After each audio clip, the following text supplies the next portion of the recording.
जय श्री राम, भारत माता की जय, वंदे मातरम। क्या आप में और हमारे परिवार वाले लोग क्या लव जिहादियों को बढ़ा तो नहीं रहे? कई इस्लामिक आतंकवादियों के स्लीपर सेल पीआईएफ के लोगों को कहीं हम आर्थिक रूप से मजबूत तो नहीं कर रहे हैं? ये सोचने का विषय है और इसी से मैं ये वीडियो बना रहा हूँ, क्योंकि मैं भी देख रहा हूँ समाज के अंदर और सब जगह कि हमारे हिंदू लोग, हमारे सनातनी लोग, कट्टर सनातनी लोग कहीं ना कहीं चाहे अनचाहे में जिहादियों को आर्थिक रूप से मजबूत कर रहे हैं, लव जिहादियों को मजबूत कर रहे हैं, लैंड जिहादियों को मजबूत कर रहे हैं, उद्योग जिहाद को मजबूत कर रहे हैं। उदाहरण के लिए मैं बोलना चाहता हूं आपको कि यदि आप लाखों रुपए की फोर व्हीलर गाड़ी खरीदने जाते हैं, वो शोरूम के नाम तो हिंदुओं के रहेंगे, पर वहाँ पे जितने भी सेल्समैन होंगे वो सब मुसलमान होंगे। तो क्या आप उस जगह से लाखों रुपए की गाड़ी खरीदने जा रहे हैं और उन जिहादियों को आर्थिक मदद कर रहे हो, तो क्या अपनी मौत का सामान तो नहीं ले रहे हैं? इसी तरीके से इंदौर के अंदर कितने शोरूम हैं जिन पे हिंदू नाम लिखा है और वहाँ सेल्समैन मुसलमान हैं। कहीं उन लोगों से आप सामान खरीद के कहीं लव जिहादियों को आर्थिक मदद तो नहीं कर रहे हैं?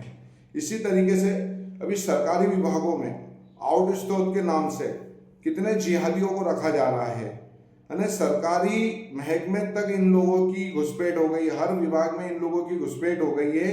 ये प्राइवेट सेक्टर में जाके, आउट स्टोर में जाकर ये सारे सिस्टम में चले गए हैं। इससे हमारी सुरक्षा के लिए भी खतरा उत्पन्न हो गया है। हमारे हर सिस्टम में, हर ऑफिस के अंदर ये लोग बैठ गए हैं और कहीं ना कहीं ये लोग, आप सोचो कि इनके यहाँ का डॉक्टर भी जिहाद करता है, तो ये जो सरकारी ऑफिसों में बैठेंगे तो ये क्या करेंगे? आप सोचो। आप इनको आर्थिक रूप से मदद करोगे और यदि इन्हें आर्थिक रूप से काम दोगे, ड्राइवर के रूप में काम दोगे इन्हें, या अपने घरों में कोई काम दोगे। आज लोटस में आप कोई भी सामान खरीदने जाते हो तो वो जिहादी ही बेचता है। अगर यदि आप इन कोई से भी शोरूम में जाओ और उससे कह दो कि भैया हमारे यहाँ पे कोई भी सर्विस करने आएगा या कोई भी डिलीवरी करेगा तो हमको जिहादी से नहीं करना, आप अपना प्रोडक्ट वापस ले लो, हमको आपसे खरीदना ही नहीं है। यदि आप लव जिहाद, लैंड जिहाद, इस्लामिक आतंकवाद से बचना चाहते हैं और इन इस्लामिक आतंकवादियों को आर्थिक मदद नहीं देना चाहते हैं, तो अब आपको कोई भी आपने प्रोडक्ट खरीदा, किसी से भी आपने सौदा करा, गाड़ी लिए, कोई भी टीवी फ्रिज कुछ भी लिया है, यदि कोई ड्राइवर को भी आपने हायर करा है और यदि वो जिहादी है, यदि कोई भी आपने सामान ऑनलाइन मंगाया है, यदि वो जिहादी है, तो वो प्रोडक्ट कैंसिल करो, वो डील कैंसिल करो, वो काम कैंसिल करो। आपको हिंदू सनातनी से ही काम करवाना है। और यदि आपने एक रुपए की भी यदि इन लोगों को व्यवसाय दिया तो लैंड जिहाद में काम आएगा और लव जिहाद में आपकी बहन बेटी, माँ बेटियों को लव जिहाद में फंसाएगा उसी पैसे से। इसलिए आपसे हाथ जोड़ के निवेदन है कि आप इन लव जिहादियों को कोई भी आर्थिक रूप से मदद मत करो। क्यों? क्योंकि देखने में आ रहा है, आप भी देख रहे हैं, पर कहीं ना कहीं आप भी उन्हें मदद कर रहे हैं।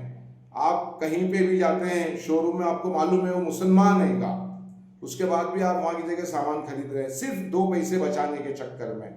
इसके लिए यदि आप जिहाद से बचना चाहते हो तो इनको आर्थिक रूप से कमजोर करो। आपने देखा है कि वंदे मातरम से इन्हें तकलीफ है, इन्हें भारत माता से तकलीफ है, इन्हें इस देश से तकलीफ है। ये ईरान के साथ खड़े होते हैं, ये इजराइल के साथ नहीं खड़े होते, फिलिस्तीन के साथ खड़े होते हैं।